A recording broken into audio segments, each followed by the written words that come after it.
ke contoh soal cash flow hedging atau lindung nilai arus kas.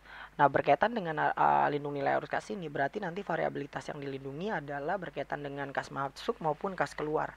Contohnya misalkan di sini ada hedging of the foreign cash transaction atau lindung nilai berkaitan dengan peramalan transaksi di masa yang akan datang. Contohnya di sini kita bisa lihat pada tanggal 1 Oktober 2011, X memperkirakan bahwa dalam jangka waktu setahun ke depan ia akan memproduksi dan menjual tembaga sebesar 100.000 pounds dengan harga 28.900 ya. Intinya di sini dia informasi yang berkaitan dengan perkiraan transaksi ini harus bisa diandalkan, karena kalau nggak bisa diandalkan nggak bisa dilakukan pencatatan dalam akuntansinya ya. Nah, karena khawatir harga tembaga turun, maka ia mengikat forward exchange contract dengan Y untuk menjual tembaga tersebut dengan harga 300. Berarti di sini udah pasti ya, fix 300 nanti yang akan dijual untuk ke Y-nya. Tingkat bunga yang berlaku adalah 1% per bulan. Nah, di sini kita mainkan time value of money ya. Ada variabel lain yang akan mempengaruhi transaksi, yaitu suku bunga. Harga tembaga yang relevan dengan transaksi di atas adalah sebagai berikut. Tanggal 1 Oktober 2011 harga tembaga 300 sampai dengan nanti 30 September 2012 adalah 310. Jadi fluktuatif ya, ada naik ada turun. Nah, berkaitan dengan transaksi atau hedging over cash transaction di sini berarti jurnal yang diperlukan yang pertama adalah tanggal 1 Oktober tidak ada jurnal karena di sini berkaitan dengan forward exchange ya, tidak ada berkaitan dengan jurnal pada tanggal 1 Oktober 2011.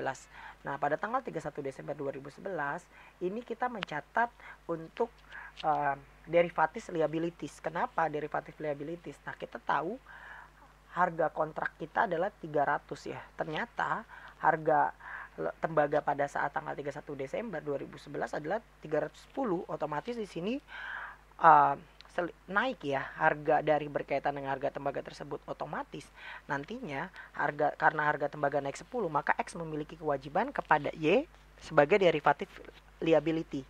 Atau kenapa liability? Karena kalau kontrak tersebut naik dan belum dibayarkan, intinya seperti ini kan, maka akan mempengaruhi kewajiban suatu perusahaan. Kita tahu ya konsep dari kenaikan kewajiban tersebut karena biasanya timbulnya beban yang belum dibayar. Nah, ini berkaitan juga dengan demikian, maka sebesar 10 dikali dengan 100.000 hasilnya adalah 1 juta. Nah, itu 1 juta adalah harga dari selisih kenaikan dari tembaga tersebut ya. Karena baru akan dibayarkan 9 bulan lagi, maka di sini kita present value kan. Maka rumusnya sama ya. 1 juta dibagi 1,01 pangkat 9. Karena 9 bulan lagi kan nanti akan berakhirnya. Maka hasilnya 904, 340. Maka kita jurnalnya adalah other comprehensive income pada forward kontraknya sebagai liabilitas atau sebagai utang sebesar 914.340. Nah, terus tanggal 31 Maret 2012 karena harga tembaga turun yang tadinya dari 300 menjadi 295 ya, maka kan di sini X memiliki tagihan kepada Y ya, yaitu derivatif aset. Kenapa? Karena harga tembaganya itu tersebut turun, otomatis nanti akan ada selisih derivatif aset. Nah, sebesar 5 dolar dikali dengan 100.000. Hasilnya adalah 500.000 karena baru akan diterima 6 bulan lagi. Di sini kan 31 Maret, sedangkan di sini tadi 31 Desember kan. Maka di sini di present value kan ke 6 bulan lagi. Berarti present value 6 bulan lagi di tanggal 31 Maret menghasilkan 471.023. Nah, per 31 Maret 2012, X harus mempunyai derivatif aset sebesar 471.023. Sedangkan di posisi sebelumnya kan kita tahu ya, ada derivatif liabilitas senilai 914.304. Oleh karena itu, X nanti ini harus tutup dulu nih. Karena kenapa? Karena kan dari 310 sekarang 295, otomatis kan mengalami penurunan cukup signifikan ya. Tapi kita hanya menghitung dari awal sampai dengan penurunan itu saja yang tadi yang 295. Maka 91430 ini harus ditutup dulu forward kontrak pada forward kontrak forward kontrak liability 914340, ada forward kontrak aset 417023 dan other comprehensive income ditambahkan jadi 1.308.5363. Nah, ini yang harus kalian perhatikan. Kita harus patokannya adalah pada saat posisi tanggal 31 Maret kita harus memiliki kontrak forwardnya sebagai aset 471023, otomatis yang ini sudah nggak ada lagi kan. Kenapa? Karena yang posisinya tadinya 310 ya kan, sekarang menjadi 295. Nah, otomatis sini akan ada forward kontrak aset senilai 471023. Itu untuk memunculkan kontrak forward aset. Jadi kontrak forward liability sudah tidak ada lagi. Nah, untuk tanggal 30 Juni 2012, karena harga tembaga turun lagi, otomatis sini akan ada selisihnya nih. Ingat ya, patokannya di awal pertama kali nih. 300 dikurangi 290, hasilnya adalah ini karena masih 3 bulan lagi, maka kan otomatis kita present value kan menjadi 970 590. Otomatis karena kita awal tadi sudah punya 471023 ya, maka untuk mendapatkan 4790 590 kan hanya selisihnya.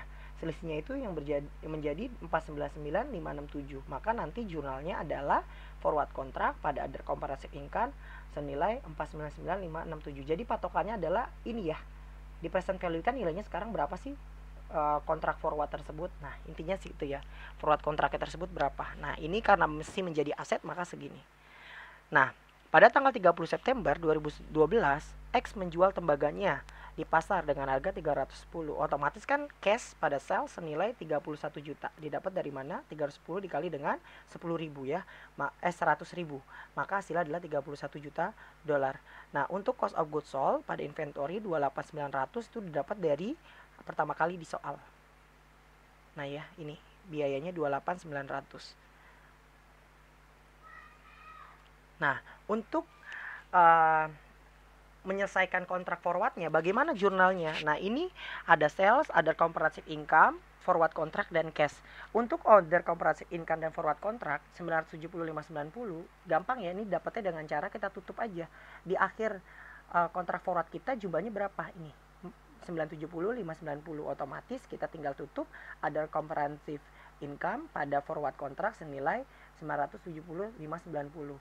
Hasilnya adalah segini ya, other comprehensive income pada forward contract. Nah, untuk sales dan cash ini kenapa bisa ada 1 juta? Kita tahu ya, awalnya adalah kita forward kontraknya adalah 300. Maka kan otomatis kalau 300 dikali dengan 100.000, hasilnya kan adalah 30 juta. Maka otomatis harusnya kita jualnya itu adalah 30 juta. Tapi karena di sini kita sudah menerima 31 juta, maka kita harus membalikan ya, sales pada cash senilai 1 juta. Sehingga nantinya pada akhir endingnya kita sesuai dengan nilai forward kontraknya, yaitu 300 dikali dengan 100.000. Hasilnya adalah 30 juta. Jadi ingatnya di sini ya. Di awal kan kita sudah ada catat 31 juta ya. Tapi kita ingat kontraknya tersebut harus 30 juta. Maka sales pada cash senilai 1 juta. Itu berkaitan dengan hedging cash flow ya, atau lindung nilai berkaitan dengan arus kas.